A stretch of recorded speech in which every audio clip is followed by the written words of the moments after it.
Thanks very much. And Ben, first of all, welcome back. I mean, what has this fight week, such as it is, been like? Is it a little bit odd to be fighting on a Wednesday here? A little bit, but kind of make the adjustments. I had a couple week notice to start making the adjustments, and Wednesday becomes a new Saturday. Looking at this fight, were you a little bit surprised to see the name OSP, who is best known as a light heavyweight? I wasn't surprised about light heavyweights moving up because I was already scheduled to fight a former light heavyweight moving up, and you're seeing more of that. Uh, but OSP, the name just kind of came out of nowhere because I had two fights set up. I had signed a contract to fight a heavyweight. And then they, like within a week or so, they said because of circumstances he was out, and they dropped this name. And it was just like the name kind of came out. I guess any name they threw him in was going to be a surprise, but the fact of seeing him move up with the circumstances, I'm sure the weight cut. Um, he's a big guy. I think he walks around. A lot of light heavyweights are naturally heavyweights, so uh, it is what it is. It's a for me it's a better name.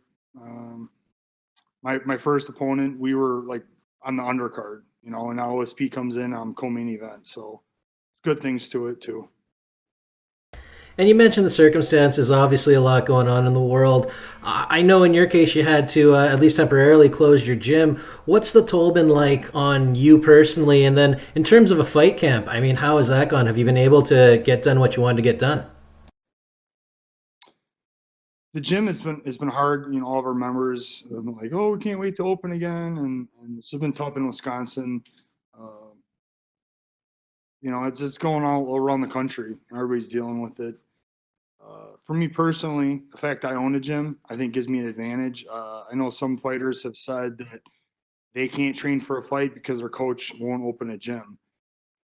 Yeah, I step back and go, really happy I own my own gym because I get to call the shots. All my training partners, a lot of things that we do are, you know, under the 10 people limit anyway. So we were able to get together and kind of keep things as normal as we could. I think going out and grocery shopping and eating and that kind of thing, that was probably the biggest change. We had to make strategic changes and when we would go shop and keeping our eating the same. Uh, to say things are normal would be crazy. Obviously, we've had to make changes, but I'm blessed that I was able to keep things in a good situation for myself. My personal training. Uh, I own a gym at my house as well, so I was able to keep my strength and conditioning pretty much the same. So at the same time, I got a lot of blessings, a lot of things to be thankful for. Last one for me. I mean, was there any hesitation coming back? I mean, given the pandemic, or is this kind of a welcome distraction where you've got something to focus on now? It's been a roller coaster, because of what's going on around the world and how it's going to handle. But hats off to the UFC. They're just doing an outstanding job of keeping everybody safe and making this thing, safe for everybody, and they're doing the best they can. Obviously, things can happen that is out of anybody's control, but right now it's a good situation, and I'm definitely happy to be fighting. Especially at us older guys, it's a big deal. Time is against us, and so to get these opportunities, it's huge. So yeah, it's a welcomed everything right now. Welcome experience. And thanks very much, Ben. Best of luck. Thank you.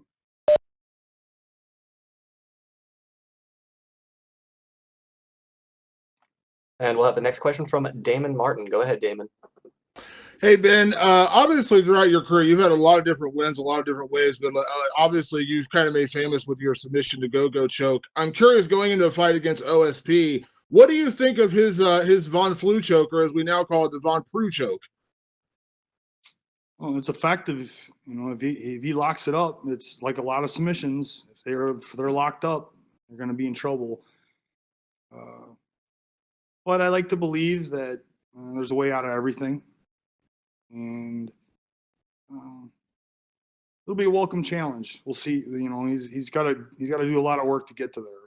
I'll tell you that. And he's got to go through a lot of things to get to that position. And we'll see what happens overall. Obviously, you have a lot of knockouts on your record. You're coming off a big knockout in your last fight. But do you, again, you can't play how the fight's going to play out exactly, but do you look forward if it does get in those grappling exchanges? I mean, I think you're one of those guys that's always been underrated with your grappling, but when you go out and do what you did to Josh Barnett and things like that, like you kind of prove you have that grappling. Like, is it fun to test that part of your game when everyone kind of rates you always as a knockout guy? If the opportunities come, it's great to show it. As you can see, the heavyweight division's been very stand-up heavy, and I think there is some changes that need to happen because I think I have some weapons that are very effective, especially in this heavyweight division right now, that haven't been showcased. So if the opponent wants to push it for that, yeah, I'm very open for it. But again, I'm an opportunist, so it's got to kind of see what presents itself. You're a veteran, Ben. You've been around the sport for a long time. You fought everybody. At this stage of your career, coming off a win over Stephen Struve, going for 2 in a row here with OSP, what are the goals at this stage of your career? Is it having fun fights? Is it still the title? Like, what goals are in your mind right now? Goal is honestly to just continue to try to get in the best shape that I can and be the best martial artist that I can. And it's every fight, every step, take each fight one step at a time. Try not to look too forward, too far ahead, because that doesn't seem to work out well.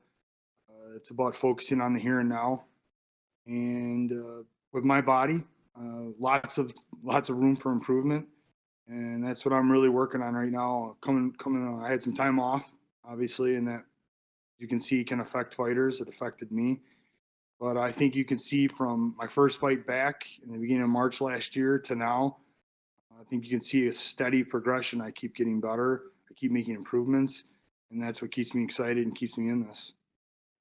My last question, Ben. A few years ago, one of the fights you didn't get to have, it got canceled, was the fight with Stipe Miocic. I know that's one you've always said you would have loved to have had or get back at some point.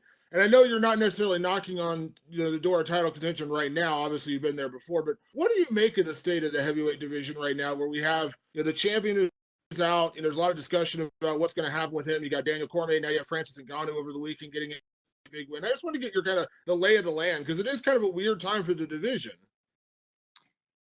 So first, you asked about Stipe. So whether he has a title or not, it would just be a great fight. It's a great challenge. He's right now, probably looked at as the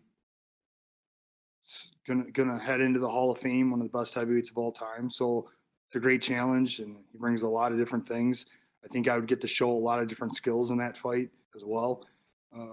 But he's really high ranked, and I'm gonna have to do a lot of work right now to get up to that. Francis Ngannou, I think, clearly showed he's got the next title fight. I don't think anybody's disputing that, and it's a matter of this circumstance. As I said, guys saying they can't train right now for a fight. I don't know about that. It is what it is.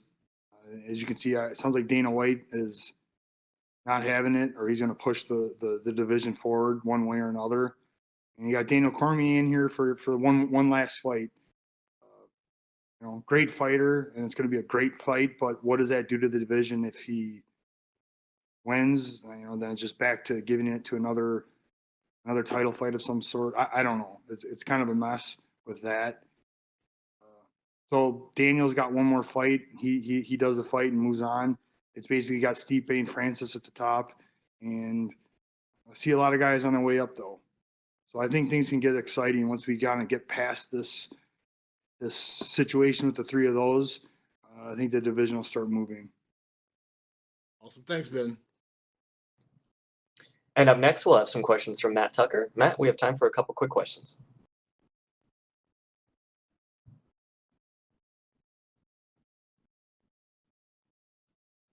Matt Tucker, you are unmuted.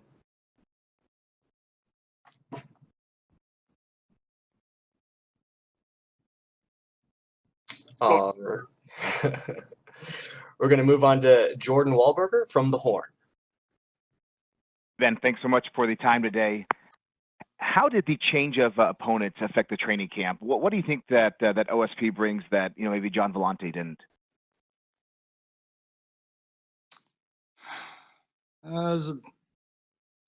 They're both light heavyweights moving up. there's actually an opponent nobody knows about in the middle that's bigger than both of them. So that was actually the change in the training camp. Luckily, I have a huge training partner. He's bigger than me, so he kind of helped fill in that gap. And then the opponent switched again, and I went back to all my other training partners, kind of focused on them because then the size went down some. There's not too much. The game plan's always the same against every opponent.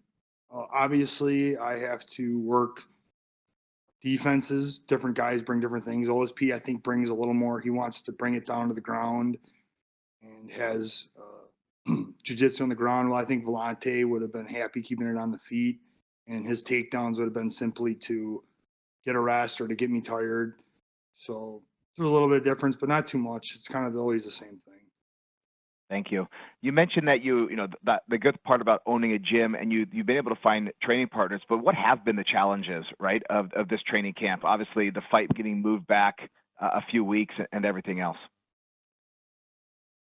Yeah, just being at home, the quarantining isn't too bad. I think it helps a lot of fighters. It keeps us grounded. You're not out doing stuff maybe you shouldn't be doing.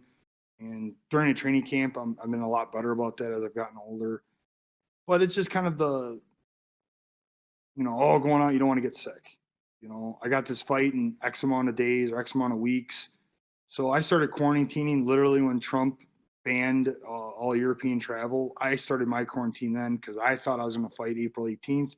So for me, it was not wanting to get sick, not wanting to get sick somewhere in there and have it affect the camp or not be able to fight at all.